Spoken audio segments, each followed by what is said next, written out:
Hey guys, welcome to the Liberal Hive Mind. Let's have a conversation about two things: racism on the left and leftist naivete. Now, a little bit of a trigger warning ahead of this video. We're going to be highlighting the uncomfortable truths that people so desperately want to ignore and pretend don't exist. Mostly leftists, but some conservatives too. People are scared to talk about the truth relating to these kinds of topics. So I'm just going to open up the video here by saying, why is it okay for certain countries to have ethnic backgrounds, a national identity, possibly a national religious identity? Why is it okay for some countries to have that, to maintain that, and to protect that? I guess we could call it cultural or national religious protectionism. Why is it okay for some countries to do that, but it's racist, it's horrible when Western countries do it? Well, it's a clear double standard. And I'm just going to say it, here's the controversial part. There is nothing racist, there is nothing morally wrong, there is nothing prejudiced or discriminatory about wanting to protect a nation's history, culture, religious ties, and traditions. Period. Full stop. And well, we're in a little bit of a weird situation as we have leftists seemingly doing everything in their power to wage war on that idea, to wage war on the cultural identity of the West. And obviously, well, it's not exactly going so well. It's causing some problems. And Europe is the front line of those problems. Folks, in Europe in general, and especially in places like Italy, Greece, France, and the UK, we are seeing a legitimate invasion. We've seen an invasion. It sounds hyperbolic, but really that's what it is. I mean, by definition, it's an invasion. You have the shore of the EU being invaded by illegal migrants coming in without a care in the world for the legal process and national sovereignty. And well, what's going on in Ireland right now is essentially the end result. It's the end game. Let's talk about what's going on in Ireland. We got some stuff to get into, so let's roll the tape. All right, folks, so basic TLDR,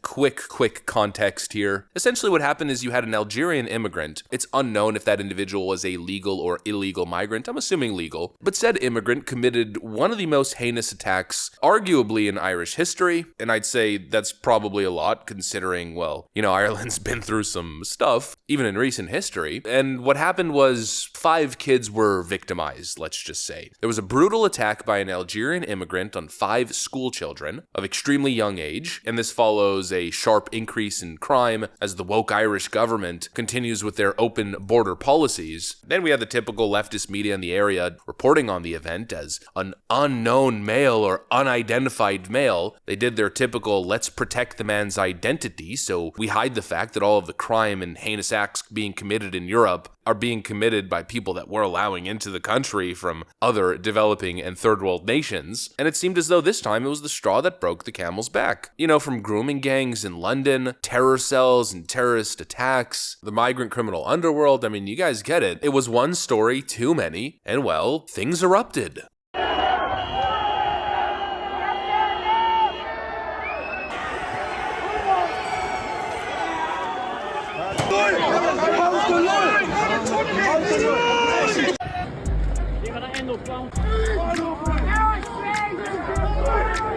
People started protesting, people took to the streets, and now all of a sudden people are talking about immigration practices and policies, and especially police policies, who continue to enable and protect all of this nonsense.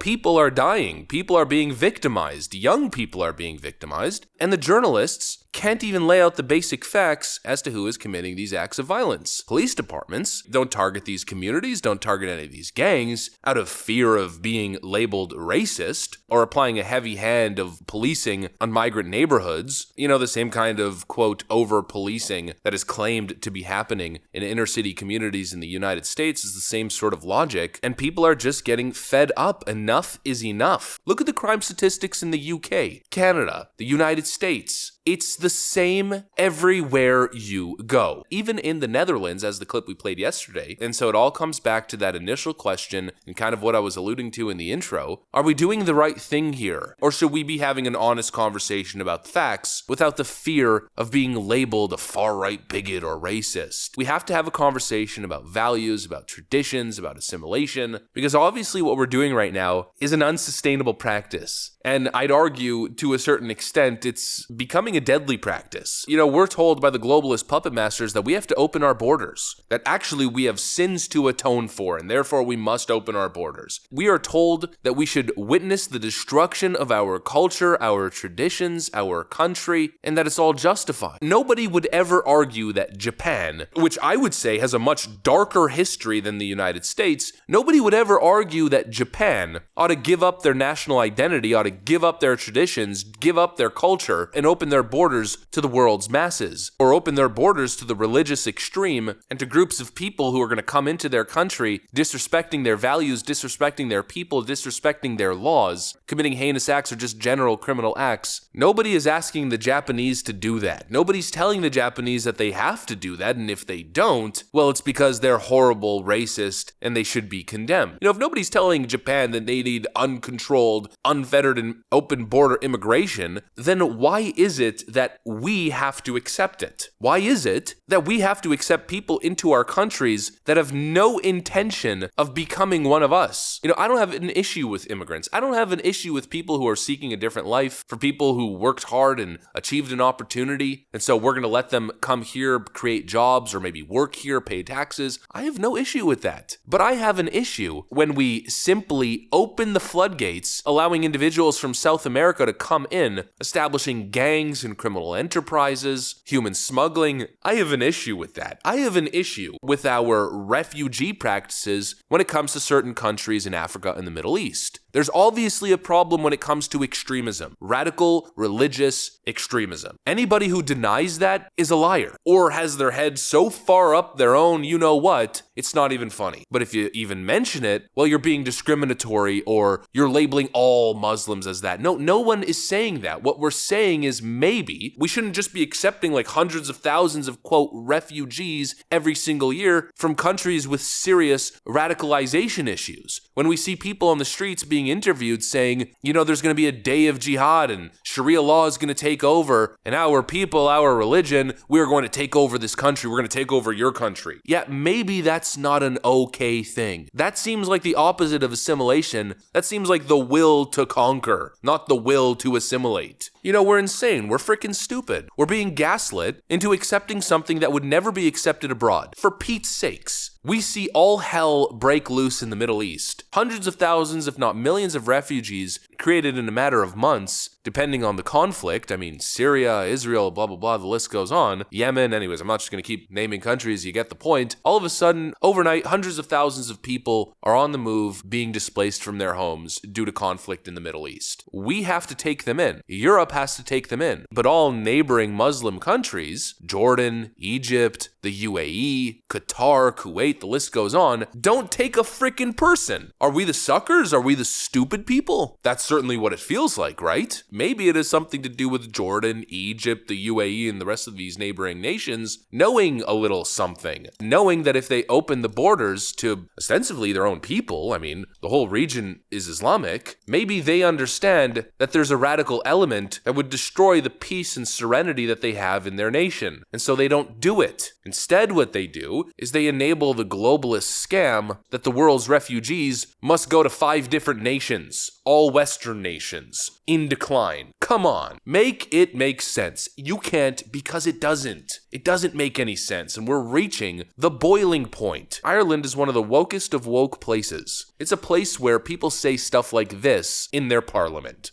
One thing I strongly agree with the Deputy on is the need to set a target to have a number of people from ethnic minorities in areas of the public service. We have a health service that's very diverse, although less so as you go up towards the senior positions, not so much in the Gardaí, not so much in the Defence Forces, not so much in the education sector, as the Deputy mentioned, not at all in the civil service, which is very white, including the Department of Equality, for example, and that actually needs to change.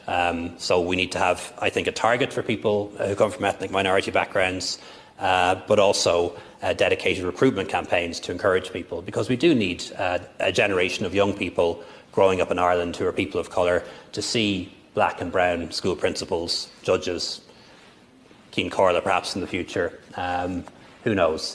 Visibility and opportunity is really important. It's a place that is anti-white. It's a place that is bought into the globalist scam, this utopic view of the world where people without a national identity, without assimilation, can all come under one banner and live in peace. But it's a pipe dream. We need a unified culture. We need assimilation, because without it, you get absolute chaos, destruction, and death. That's true in the UK. That's true in the United States. That's true across the board, and those questioning it, those pointing out that obvious fact, aren't racist. We're just able to see that something isn't being done right. The argument isn't that multiculturalism is a bad thing. I don't care what your nationality is, what your gene pool is, I don't care what your skin color is, but we all have to live together as Americans, or Canadians, or Brits, as French, or as Italians. A country's national identity must be respected, and what's currently going on is an attack on Western civilization. It is an attempted rebranding, restructuring, and I'd argue complete overhaul and possible conquering of Western civilization, and it's wrong. If it was happening anywhere else, it would be condemned. But because it's happening to us, it's somehow justified, and we're supposed to shut up and take it. I can't accept that, and I never will. Controversial topic, sure, but I think it's an important topic. It's something we should be discussing, and I really don't think I said anything that was out of line or bigoted or wrong. I'm just calling it as I see it. Anyways, that's what I got for you guys. Hopefully you enjoyed this video, and if you did, make sure to leave a like and possibly subscribe. Thanks for watching, and I'll see you on the next one.